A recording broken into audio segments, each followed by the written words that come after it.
Ang totoo, ito rin ang dahilan kaya isinama kita noong huling misyon. Kaya mo kasi makalusot sa barrier na yan. Wala akong ganong klase ng kapangyarihan. Nakalimutan mo lang ang tungkol sa bagay na yon. Taglay mo ang kakaibang kapangyarihan. Ipapakita ko sa iyong paggamit nito.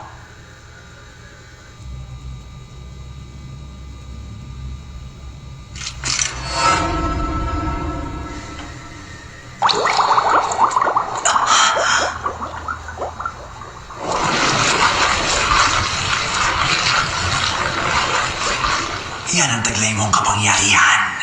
Ngayon, halika na.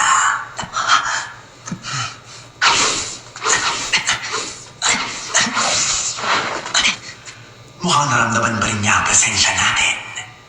Hindi mo na ako kailangang puntahan. Dahil balak ko rin namang pumunta sa'yo. Para kunin ang susi na magbubukas sa bagay na yun. Para si Maitadik. Sa pagkakataong ito, ibabalik ko to sa'yo. Kasama ang alaala ng batang ito. Hindi na pala gumagana sa'yo para si Maitadik. Ang bilis niya.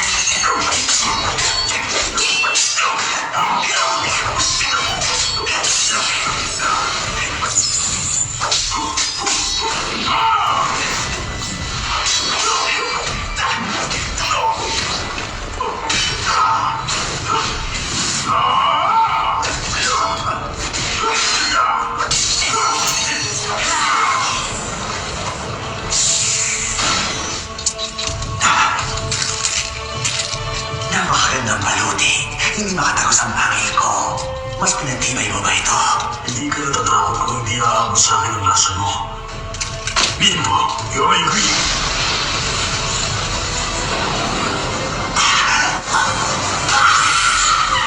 Madali ka nakatakot sa akin dati. Pero hindi na yun. Mitsuki, ikaw ay may nagkahanyan ng senit.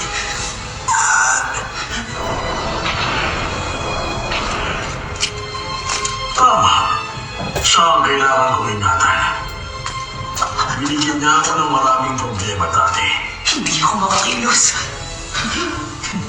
Hindi mo pala inalis ang Karishimai technique. Mukhang nakalimutan mo na ang sarili mong kapangyarihan. Kapag wala ang kapangyarihan yun, isa ka ng ordinaryong bata.